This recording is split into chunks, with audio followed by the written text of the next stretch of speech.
Assalamu alaikum wa rahmatullah. Bismillah ar-Rahman ar-Rahim.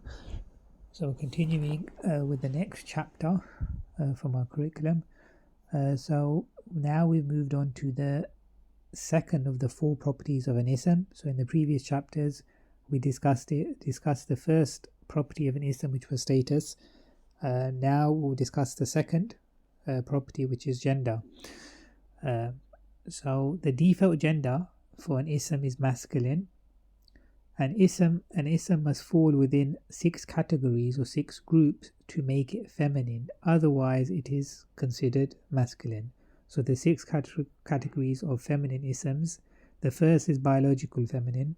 The second is isms that end in a ta marbuta, or the alif hamza, or the alif maksura. The third is body parts in pairs are considered feminine. Specific names of places, specific names or places are considered feminine. And specific names of places are considered feminine, not all of. And non-human plurals are considered feminines, as well as feminines set by the Arabs. So there's certain isms that the Arabs decided that they were feminine. So they're feminine because the Arabs said so. So if we look at the first one, which is biological feminine, so isms that are feminine naturally, due to nature, due to biology. Examples: mum, ummun, sister, ukhtun. So these are feminine. And the second is isms that end in ta marbuta, or the alif with an hamza, or the alif maksura. So an ism which contains 3 letters and then followed by the alif hamza or the alif maksura is feminine. And most isms that end with the ta marbuta is feminine. But biology, you have to always remember that biology will always override any ending letters. So examples: angels are considered males even though the word ends with the ta marbuta. So if you look, it's al malaikatu, so it actually ends with the ta marbuta, but the angels are still considered males, always considered masculine. So biology will always override the ending letters. Some examples: khudra'u, so you can see at the end you've got the alif with the hamza at the end, and that's the color green.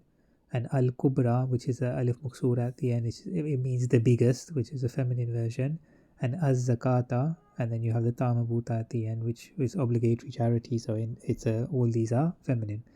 So the next group is body parts in pairs. So both singular and dual forms are considered feminine. So this is just a table of all of them. So if we start on the left side, so you say shafatun, which are lips, qadamun, which is foot, saqun, which is shin, ka'bun, which is ankle, uzunun, which is ear, rijlun is leg, khuddun is cheek, akibun is heel, yadun is hand, ainun is eye, mirfaqun is elbow, and mankibun is shoulder. So the body parts that are in pairs, which are all of these ones, whether you're talking in the singular form or the dual form, they're both considered feminine. And then specific names of places. So most specific names of places are considered feminine. So example, Makkah is considered feminine, or Iraqu is considered feminine. So and then the next category is non-human plurals. So all non-human plurals are considered feminine, even if the singular version is masculine. So all non-human plurals are considered feminine. So we will discuss plurals in more detail at a later date, inshallah. But for now, just remember that all non-human plurals are considered feminine, even if the singular version is masculine. So an example, asnamun, it's a non-human plural. So it refers to idols. So not one idol, but many. So idols. But the singular version of asnamun, which is sanamun, is actually masculine. But the plural version is feminine because it's a non-human plural. And then you have houses, which is bayutun, so it's houses. So it's a non-human plural, so it's considered feminine, even though the singular version, baytun, is actually masculine. And then the last group we mentioned was a group of words that are feminine because the Arab said so.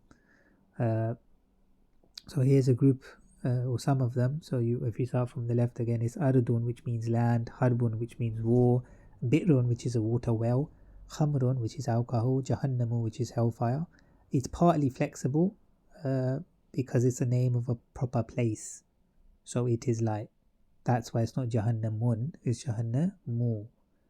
And it's partly flexible. So if you remember from the partly flexible chapter, the Rafa would be Jahannamu, the Nasab would be Jahannama, and the Jar would be Jahannama as well, because it's partly flexible. And therefore it's light. Nafsun, it means self. Narun means fire. Sabilun means path. Asa is a staff or stick. If you remember that when we have a alif maksura at the end, this is a type of alif maksura, then it's non-flexible. So Rafa would be Asa, Nasab status would be Asa, and if it was Jar it would still be Asa. And then the Rihun is wind, Darun means house, Katsun means cup, Sa'irun means hellfire, Sama'un means sky, Shamsun means sun, and Dalwun means bucket, and Tariqun means path. So all of these are considered feminine because the Arabs said so. So again, as per usual, when we reach the end of a chapter, we always recommend that going through the vocabulary list chapter at the end of this book. Ideally, at the end of every session, this curriculum is studied.